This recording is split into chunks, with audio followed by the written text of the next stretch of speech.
Usisahau kusubscribe, kucomment, kulike na kushare ili kuwa wa kwanza kupata habari mbalimbali kutoka Dar24 Media. Leo tarehe 17 mwezi wa 4 tulikuwa na semina ya walipa kodi, ambao hii leo tulikuwa tunadili na walipa kodi wanaoshughulika na biashara ya kuuza urembo wa magari maarufu kama car accessories. Lengo letu kubwa lilikuwa ni moja, kutoa elimu ya kodi, kukumbushana mambo mbalimbali yanayohusu kodi, ikiwa ni pamoja na kutekeleza maelekezo ya Mheshimiwa Kamishna Mkuu juu ya kutoa elimu kwa walipa kodi wote ili kuongeza ulipaji wa kodi wa hiari. Na tumepata muda mzuri wa kudiscuss na kushauriana mambo kadhaa kutoka kwa walipa kodi. Na mamlaka ya kodi imekuwa na utaratibu wa kutoa elimu kila siku ya Alhamisi, ikiwa ni pamoja na kupokea kero kutoka kwa walipa kodi, na tunakutana na makundi mbalimbali ya walipa kodi. Hii inasaidia moja, TRA kupata feedback ya moja kwa moja, kitu gani TRA inapaswa kuboresha, kitu gani tunapaswa kukaza buti ili kuongeza tija katika ufanisi wa utendaji wetu wa kazi, lakini ikiwa ni kuongeza makusanyo ya kodi ya serikali ambao ndio jukumu letu la msingi. Na tumepokea maoni mengi kutoka kwa walipa kodi, na mengi tunashukuru yanasaidia kuongeza uelewa, na wengine wanahamasika, wanapata nafasi ya kusikilizwa kwa ukaribu na maafisa wa kodi. Na semina yetu, tunamshukuru Mungu, semina imeenda vizuri kabisa, na wiki ijayo tunajipanga kwa ajili ya kundi lingine na sekta nyingine ambao tutakuwa tunatoa elimu pia, lakini wiki ijayo tunajipanga kutafuta eneo lingine ambalo itakuwa ni sekta nyingine ili tuweza kutoa huduma hii ya elimu kwa wepesi na ufanisi. Changamoto kubwa ambayo tumegundua upande mkubwa wa walipa kodi, baadhi tumeona ilikuwa ni changamoto ya elimu, ile knowledge gap, kwamba anaamini kwamba yuko sahihi kumbe hayuko sahihi.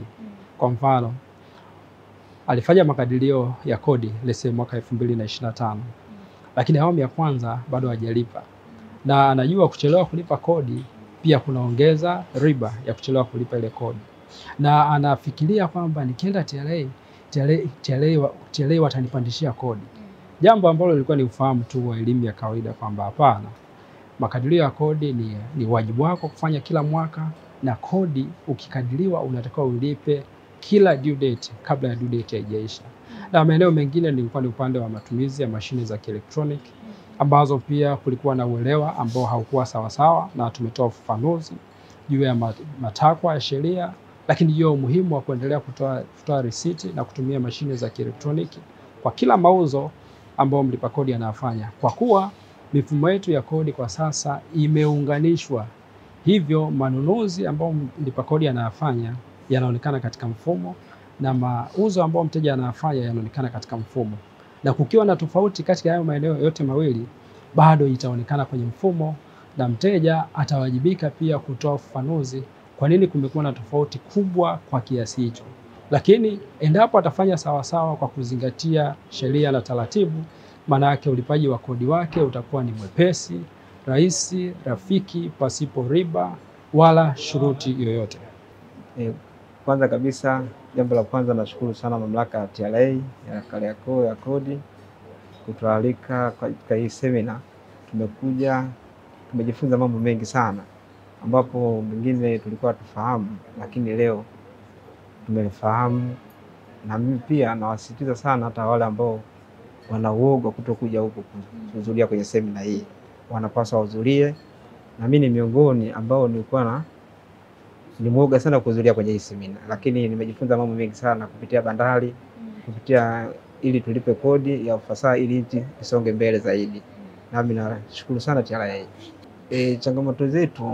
Changamoto zipo, lakini kwa kadri semina inavyoendelea siku hadi siku, lakini na imani ujasiri wa wale wa Tanzania unaendelea kukua zaidi. Ile kutumia vishoka nadhani tunakoelekea haitakuwa. Maana tunakoelekea sasa hizi kadri tabia nchi inavyobadilika, na inabidi mwananchi naye badilike. Kwa hiyo hata TRA wale wa zamani, karne ile ya zamani tofauti na sasa hizi. Sasa hizi mnakaa, mnajenga, bana kaendelea kufanya biashara, weka uwazi ili maisha yafanye nini? Yaende. Kwa hiyo hata sasa hivi tumejifunza mambo mengi sana kuhusu mamlaka ya bandari. Meneja naye amezungumzia kitu ambacho cha msingi kweli kweli hapa, ambacho kila mmoja ametoka na neno hapa. Hata kesho kutwa tutakapokuja kusema na nyingine, nadhani mazuri yatakuwa makubwa zaidi. Kwa na waasi wale ambao hawajaja siku ya leo, na kukumbusha kuwa wasiogope, tarehe wafanye kama ndio baba wa biashara zetu.